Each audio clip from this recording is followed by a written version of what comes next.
शताब्दी पुस्तक माला 22 शुद्रता छोड़े महानता के पथ पर चले।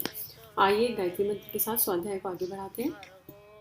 ओम भूर्भुवः स्वः तत्सवितुर्वरेण्यं भर्गो देवस्य धीमहि धियो यो नः प्रचोदयात्। परम पूज्य गुरुदेव ने स्वाध्याय इस प्रवचन के माध्यम से जीवन की दिशा को बदल दिया। अगर हम ध्यान से समझें, देखें और जानने का कोशिश करें, क्योंकि गुरुदेव कह रहे हैं कि अपनी छोटी सोच को छोड़ना पड़ेगा, प्रेम के मार्ग पर चलना पड़ेगा, हमें समष्टि के मन को साथ लेकर चलना पड़ेगा। और उसके लिए हमें क्या करना पड़ेगा? गुरुदेव ने हमें अलग अलग तरीके बताए। बोले ये आपत्ति काल का समय है, हमें अपनी जिम्मेदारियों को समझना पड़ेगा। अगर हम मनुष्य रूप में आए तो हमारी क्या रिस्पॉन्सिबिलिटीज़ हैं अपने प्रति, अपने परिवार के प्रति, अपने समाज के प्रति। हमको थोड़ा बड़ा करना पड़ेगा, अपने रहने के तरीके में बदलाव करना पड़ेगा, परिस्थितियाँ जैसी भी हो। लेकिन हमारे अंदर एक दिव्य क्षमता छुपी हुई है, उसको जानना है, उसको महसूस करना है और महापुरुषों के तरीके से जीवन जीना है। अब हमने इंद्रियों की गुलामी को छोड़ देना है। हमने बहुत गुलाम जैसा दीनहीन जीवन जी लिया, लेकिन ये सारी गुलामी किसकी है? अगर हमें बंधन मुक्त जीवन जीना है तो एक ऑर्गेनाइज रूटीन, इंद्रियों के जो भी विषय हैं उनसे मुक्त होकर जीवन, खुद को कसना, तपना, साधना, उपासना, आराधना और संसार में अपने कर्तव्यों को पूरा करने पर उसमें उलझना नहीं है। मोह माया के बंधनों में बिना उलझे अपनी जिम्मेदारियों को आत्मस्तर पर पूरा करते हुए चलना है। तो गुरुदेव कह रहे हैं कि हमें भगवान के खेत में नौकरी कर लेनी चाहिए, उसका मजदूर बन जाएंगे। जब हम ओनरशिप ले लेते हैं तो सारी उलझन है। मैं शरीर नहीं, मैं आत्मा हूँ। हमें हर बार इस बात का स्मरण रखना पड़ेगा।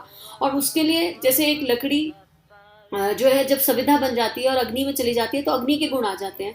एक पतंगा, उसमें सारे जो है दिए के गुण होते हैं। एक पतंग जब तक प्रभु के हाथ में होती है तो उड़ती चली जाती है, लेकिन जैसे अहम पे जाती है गिर जाती है। तो समर्पण की बात गुरुदेव यहाँ से कह रहे हैं कि आपको मैं यकीन दिलाता हूँ कि आप उपासना करो तो ऐसी करो जिससे आंतरिक संतोष मिले, व्यक्तित्व का विकास और निर्माण हो और उस परम सत्ता के सारे गुण चेतना में प्रकाशित होने लगे। इस तरह गुरुदेव अलग अलग तरीकों से हमें स्वाध्याय में समझा रहे हैं। आगे गुरुदेव लिख रहे हैं, महानता से जुड़े समय को पहचाने। युग परिवर्तन के इस समय में एक तथ्य विषयता हृदयगम करने योग्य है कि अवसर को पहचानने और उसका सदुपयोग करने वाले सदा ही श्रेयाधिकारी बनते हैं। जब जब भी समय बदला है, एक अकेले से नहीं, अग्रगामियों के समूह के माध्यम से वह पुरुषार्थ संपन्न हुआ। अवतारों की परंपरा भी इसका साक्षी है। विगत अवतारों में उनके सामायिक सहयोगियों का अविस्मरणीय अनुदान रहा। राम अवतरण में लक्ष्मण, हनुमान, अंगद, विभीषण, सुग्रीव, नल, नील जैसे बलिष्ठ और सामान्य रीछ वानरों जैसे कनिष्ठ रूप समान रूप से सहगामी रहे। गिद्ध गिलहरी जैसे अकिंचनों ने भी सामर्थ्य अनुसार भूमिकाएं निभाई। श्री कृष्ण काल में पांडवों से लेकर ग्वाल बाल तक का सहयोग रहा। बुद्ध के भिक्षु और गांधी के सत्याग्रही कंधे से कंधा मिलाकर जुटे और कदम से कदम मिलाकर चलते रहे। भगवान सर्वसमर्थ है, वे चाहे उंगली पर उठा सकते हैं। वाराह नरसिंह की तरह अकेले ही अभिष्ट प्रयोजन पूरे कर सकते हैं, किंतु प्रियजनों को श्रेय देना भी अवतार का एक बड़ा काम है। शबरी और कुब्जा जैसी महिलाओं को केवल सुदामा जैसे पुरुषों को भी अवतार के सखा सहचर होने का लाभ मिला था। गांधी जी के सानिध्य में विनोबा और बुद्ध के सहचर आनंद जैसे असंख्यों को श्रेय मिला है। भगवान के अनन्य भक्तों में से नारद जैसे देव ऋषि, वशिष्ठ जैसे महर्षि और विभीषण जैसे अगणित को अवच्छिन्न यश पाने का अवसर मिला है। सहकारिता को संगठन की सर्वोपरि शक्ति के रूप में प्रतिपादन करने के लिए महान शक्तियां सदा ही यह प्रयत्न करती रही कि जागृतों को महत्वपूर्ण अवसरों पर अग्रिम पंक्ति में खड़ा होने के लिए उभारा जाए।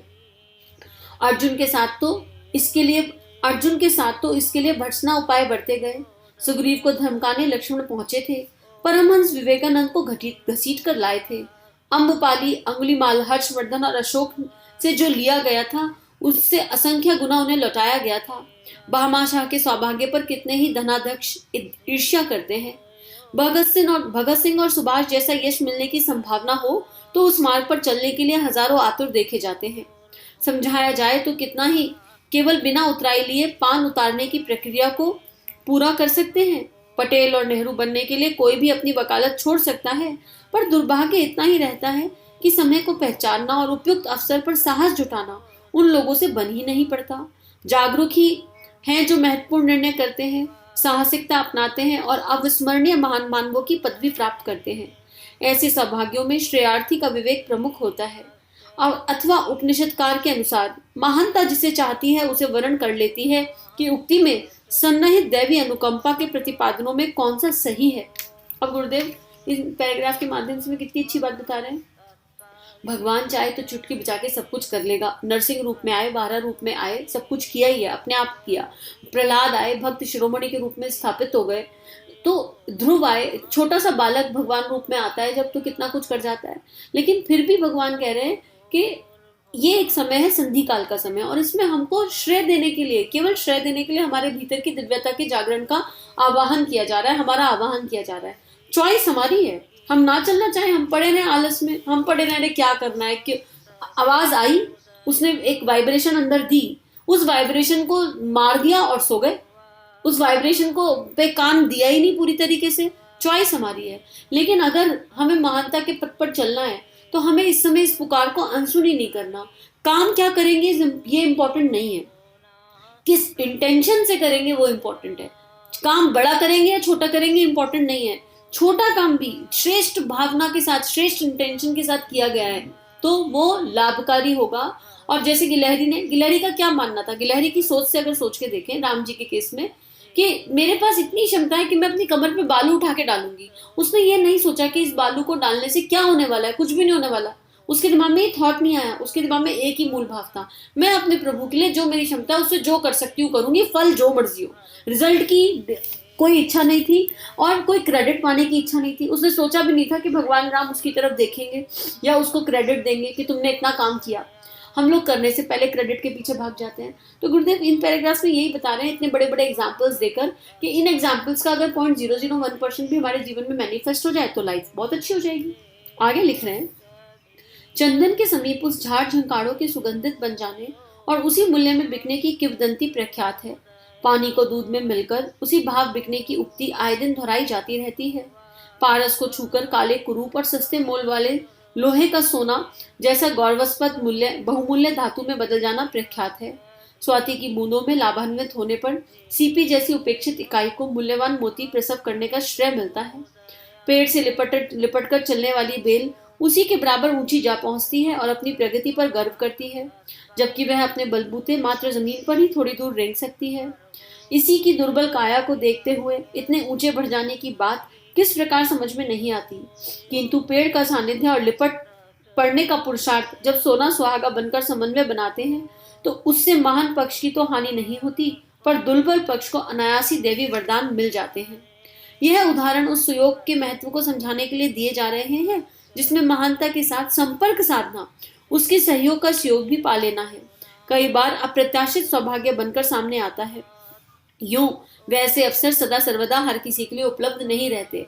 अब मान लो हम सोचे हाँ आज नहीं कल कर लेंगे, अरे एग्जाम कल देना है, हम सोचेंगे कि कल एग्जाम के बाद हम पढ़ाई कर लेंगे तो कोई फायदा है क्या उस पढ़ाई का।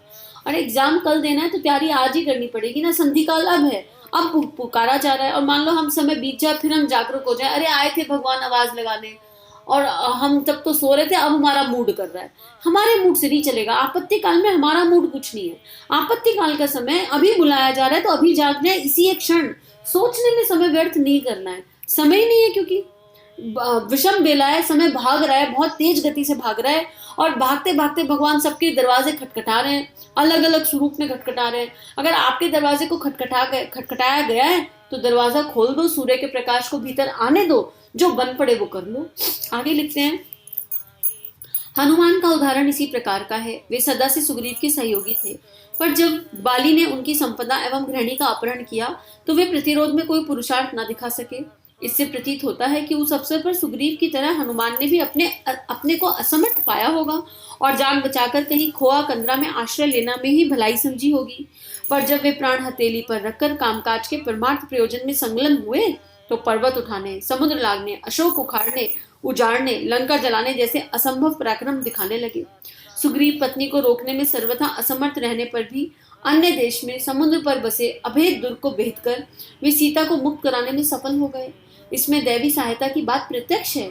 ऐसा अनुग्रह उन सभी को मिल सका जिन्होंने राम की गरिमा को, उसके लीला क्रम को सहयोग देने की परिणति की पूर्व परिकल्पना ली। वयोवत जामंत और जटायु, अकिंचन गिलहरी, द्रविड़ केवट और शबरी की सामर्थ्य और भूमिकाओं को देखा जाए तो उनके द्वारा प्रस्तुत किए गए अनुदान अकिंचन जितने ही कहे जा सकते हैं, इतने पर भी उनकी गाथाएं अजर अमर बन गई। अब इसका भी उत्तर मिल गया। मान लो आपके मन में आया, अरे भगवान हमारे पास तो कुछ है ही नहीं, हम क्या कर सकते हैं, कोई प्रतिभा ही नहीं है। इस सोच को त्याग दीजिए।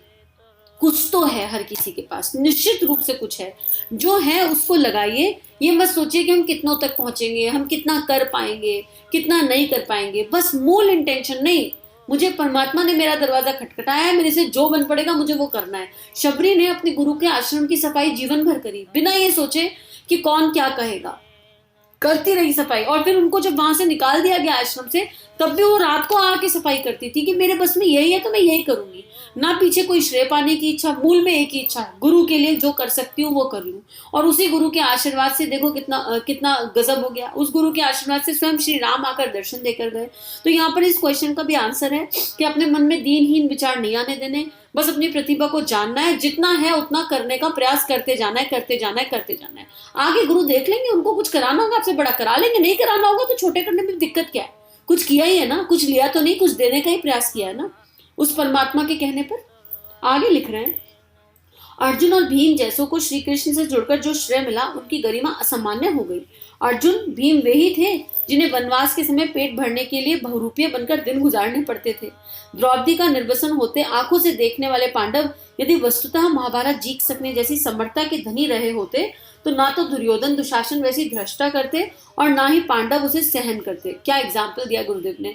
हम लोग सोचते हैं कि पांडव कितने वीर थे, निश्चित रूप से वीर थे, लेकिन उनकी वीरता क्यों जागी, क्यों जागृत हुई? क्योंकि भगवान का अनुदान अनुग्रह उनके मिल गया। अगर वो वीर होते तो वो द्रौपदी जी का चीरहरण थोड़ा ना देख पाते। गुरुदेव ने कितना बढ़िया पॉइंट उठाया। अगर उनके अंदर वो वीरता थी तो वो ऐसे भागे भागे नहीं फिरते वनों में। तो गुरुदेव यही बता रहे हैं कि जब हम उस शक्ति से जुड़ जाते हैं तो उस शक्ति का अनंत प्रकाश हमारे भीतर स्वतः जागृत हो जाता है, हमें समझ में आए कि नहीं आए। इसी के साथ आज का स्वाध्याय समाप्त करते हैं। आप सभी को बहुत बहुत आभार, बहुत बहुत प्रणाम। हम सभी का जीवन गुरु शक्ति के सूक्ष्म सानिध्य में महानता के पथ पर चल सके, यही प्रार्थना। हमारे YouTube चैनल को सब्सक्राइब कीजिए और बेल आइकन पर क्लिक कीजिए ताकि आने वाली सभी वीडियो की नोटिफिकेशन आपको मिलती रहे। आप सभी को बहुत बहुत थैंक यू।